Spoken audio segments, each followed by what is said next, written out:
it is really the human component that we bring to the workplace that is going to be so important. Those creativity skills that people have that will be so important in the future.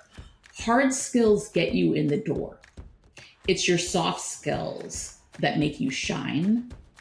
And that's one thing I know that, we just didn't learn in school.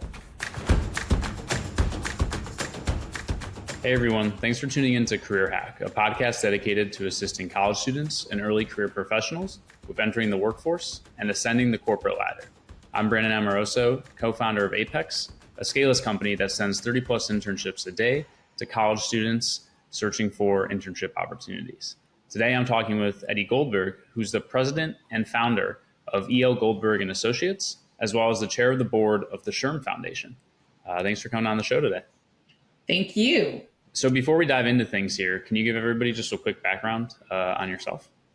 Sure. I am interestingly, a professional career consultant.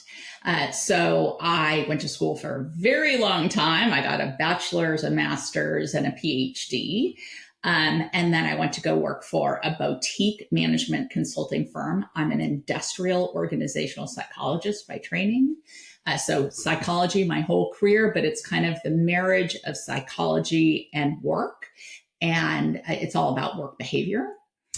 And so I worked for this boutique consulting firm early on. Then I worked for a large global management consulting firm. And I have had my own business for 23 years now. What prompted the jump into the entrepreneur side of things?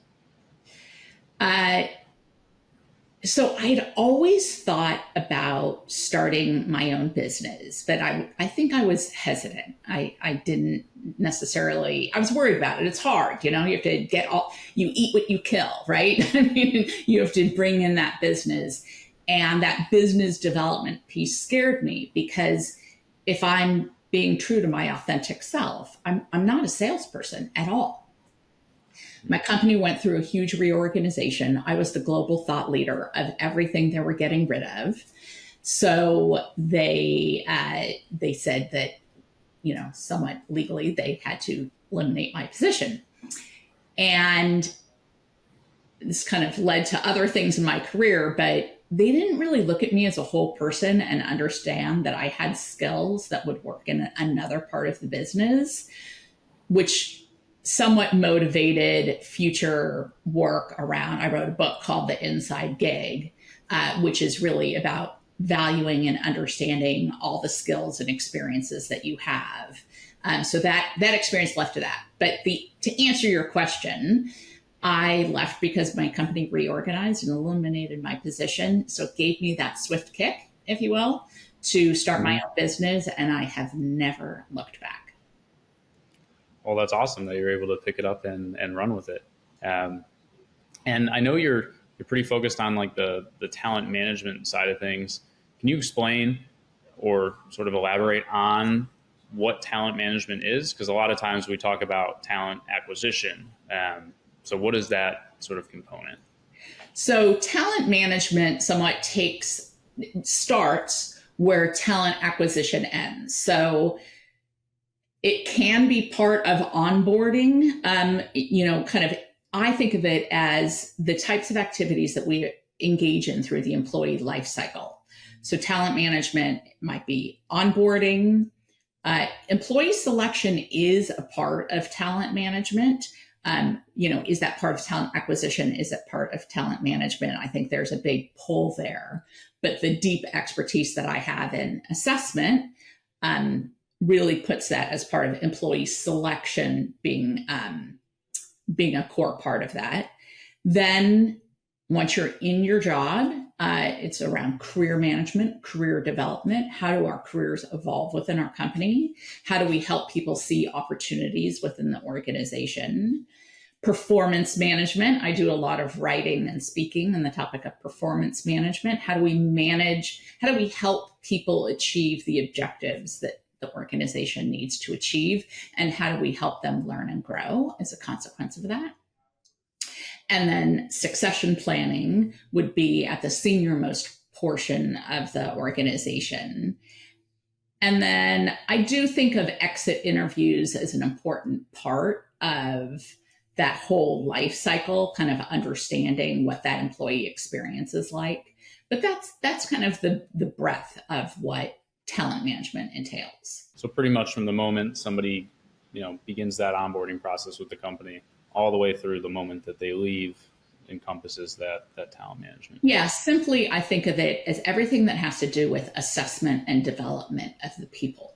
What are some of the gaps that you see, today as it relates to the assessment and development of people? Because I've seen the stats around you're going to get paid less if you stay at the same company for too long and you don't jump from one place to another and things like that. So what are some of the gaps that you're trying to address at the companies that you're working with to help alleviate that and provide some of those upward paths? I think it's this new focus on skills rather than just focus on jobs is really what's important, because skills are shifting within our organizations, but individuals need to and want to continuously learn and grow. Everybody who's listening to this podcast, if you're a student looking to get, your first job, it's all about growth. It's all about how do I take what I've learned from school, apply it in a work situation?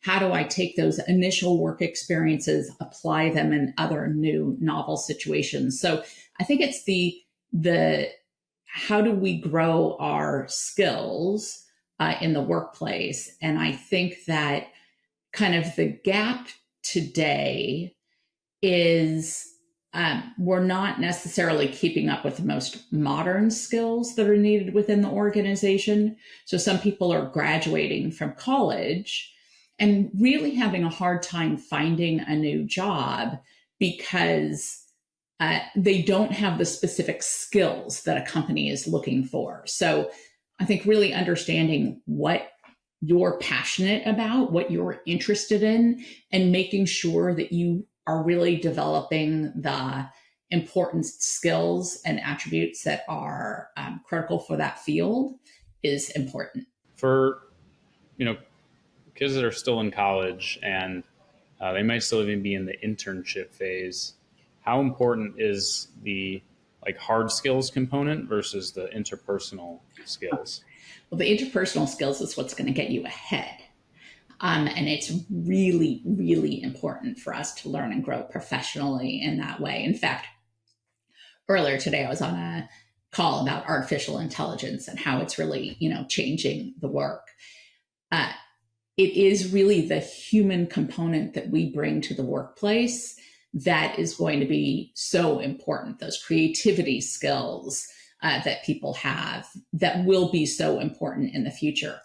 Hard skills get you in the door. It's your soft skills that make you shine. And that's one thing I know that, we just didn't learn in school. I went through all this academic rigor, and I came out as a great statistician. I came out as a great researcher, but nobody taught me how to speak in business language. Nobody taught me how to translate what I was doing from a science side into a layman's terms so that everybody in the company could understand what I was talking about. Those are really those foundational skills that are really critical to learn. Yeah, I remember there was a class that I took at USC, which was pretty much all around how to write business emails and how to write in a way that isn't so academic. And I was fortunate because I, had already started internships in high school and then had my own business in college. But it was a very challenging sort of step to take for a lot of individuals because you're used to writing these 15, 20, 30 page papers, more is better typically versus, a business email. You want to get to the point. There's different ways that you format it, the language, everything that goes into it. And I thought that was even rather unique that was the thing because most schools don't even have that. I love that point that you made. It's about being concise. So no executive is going to listen to you go on and on and on. It's how quickly and how crisply can you make your point? Not enough students are encouraged to take these kinds of communication courses that I think would be very helpful. I certainly didn't. Mm-hmm. I had to learn the hard way. Which at the end of the day, experience is the best way to learn anything, which is why I think, the internships are so critical. And more often than not, I see people get internships at a company where they'll end up working, as that first job out of school, because, companies have to attract and, hire and retain talent as well. It's not just like, people are the only ones out there looking for jobs. Companies also really need, strong resources too. So a lot of these internship programs are set up to be that sort of bridge and pathway to that first position. It's critical. Not only does it teach you the, kind of more practical skills that you need in the workplace, those companies are hiring you in an internship to see if you'll work out, to see what your communication skills are, to see, how your academic training has helped you, deliver on the types of projects they need you to work on.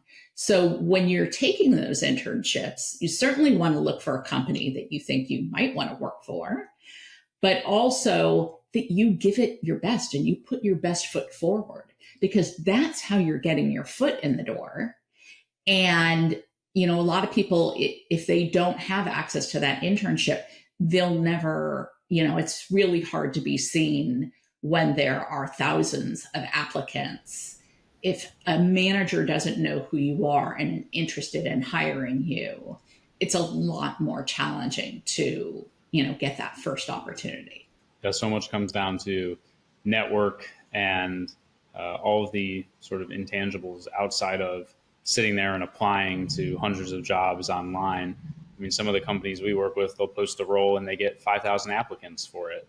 How are they, supposed to figure out that you are the one out of those 5,000, especially when, they're overwhelmed with other roles beyond just that one, and they're looking maybe 10 seconds at each resume, and somehow you need to stand out from that. You're reminding me, a couple of years ago, my university, and I'm sure many of you who are listening may have this at your universities, they had a mentoring program. So here I am, I'm a psychologist, right? I went through the psychology department, but they connected me with a gentleman in computer science. And that worked because I live and work in the heart of Silicon Valley. And so he was from here. His school was elsewhere. So when we were talking about, how is he going to land that first really important job, he had worked at an internship where he realized, that's not really the company I want to work for. He didn't really like the work very much. He didn't necessarily like the people that he was working with. And we talked about the importance of networking. Go to those meetups, look at, kind of more casual industry events that are happening in your local area where you might be able to meet those employers that you are interested in working with, or simply just connecting to other people who are in the field who can become a mentor to you, or who can help you kind of hear that, thus and such company is going to be having an opening in this area, and that's a good time to apply. So I think networking is not talked about enough. And it has been, if you will, a really center point of what has made my career so successful. It is, without a doubt. I think the saying, your network is your net worth, I've heard that a lot, with varying degrees of truth to that. But when it's such a crowded market, and I think the last 3 years have been very interesting because the employee-employer dynamic has shifted so dramatically, so quickly, at least, I'd say 3 times going into, as soon as COVID hit, it completely on the employer side. But then as the markets heated up, especially in tech, there weren't enough people out there, and the offers being thrown out were absolutely just crazy for some of these roles.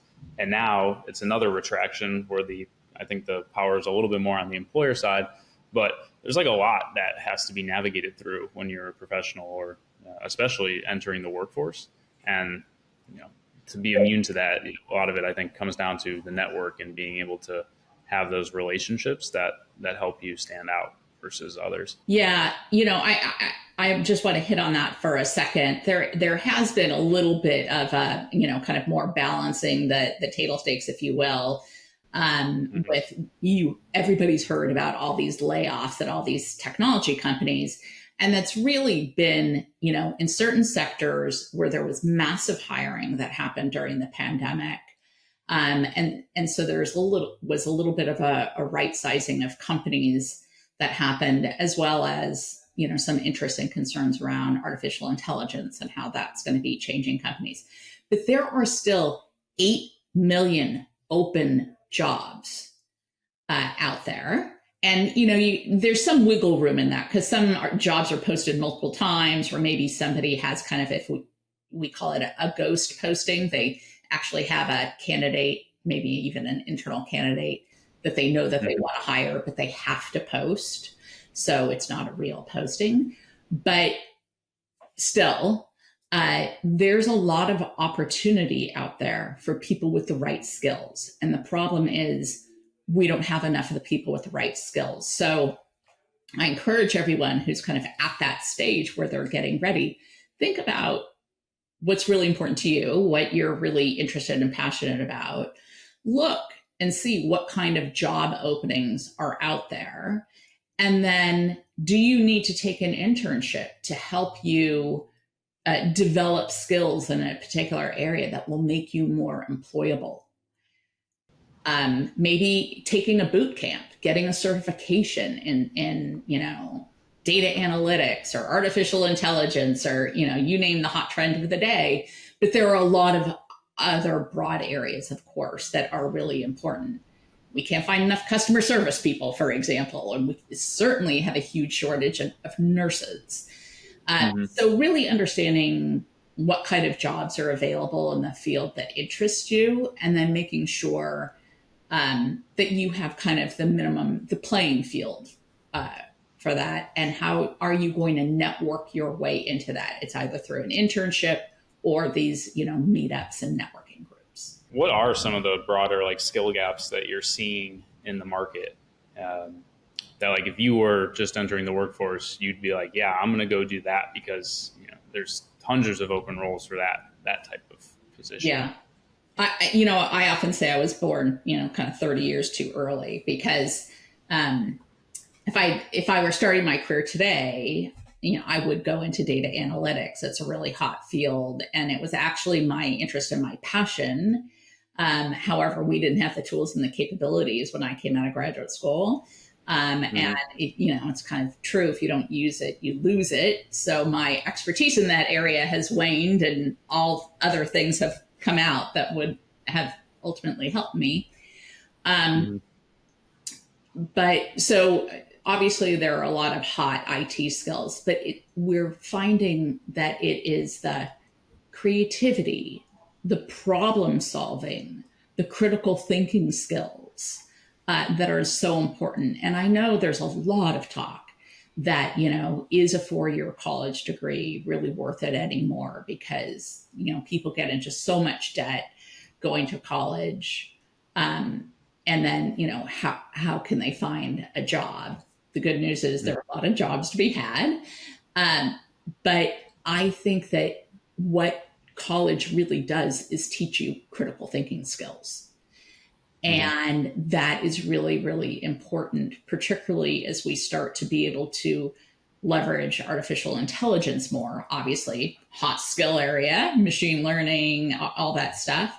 But I believe that it is the human who can use the AI that will be, the talent to beat in the future. That you will make yourself so much more marketable if you know how to leverage AI to make you better, more creative, faster, getting up to speed, using it as a coaching tool. So it's the combination of those two things together that help. So skill sets are really problem solving, creativity, as well as those deep technical skills.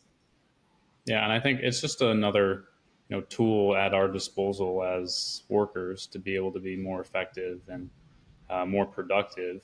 Just in the same way that like you could be a Salesforce expert, you can also be an AI expert. And I think a few people have sort of been afraid of AI versus leaning into it and being ahead of where it's going and how it's going to be able to help them and progress their career. But yeah, I would say if you're a sales executive, sales agent who knows how to leverage AI, you're even more valuable. Yeah. It is funny, though, that you mentioned being born 30 years too early, because I always joke that my biggest mistake in life is not like buying real estate when I was 2 years old in the late 90s. But if we had a time machine, we could both do those two things. But thank you so much for coming on. This was really insightful. I appreciate you taking the time. Before we hop, though, can you let everybody know who's listening where they could find you online and learn more about what you're up to? Yeah, you can check me out on LinkedIn. You can visit my website, which is www.elgoldberg, Goldberg.com. And you can find out more about me and my business, books I've written, other publications, etc. And I just wish you all great success. Awesome. Thank you so much. As always, for everybody listening, this is Brandon Amoroso. You can find us at scalus.ai and apexearlycareers.com. We will see you next time.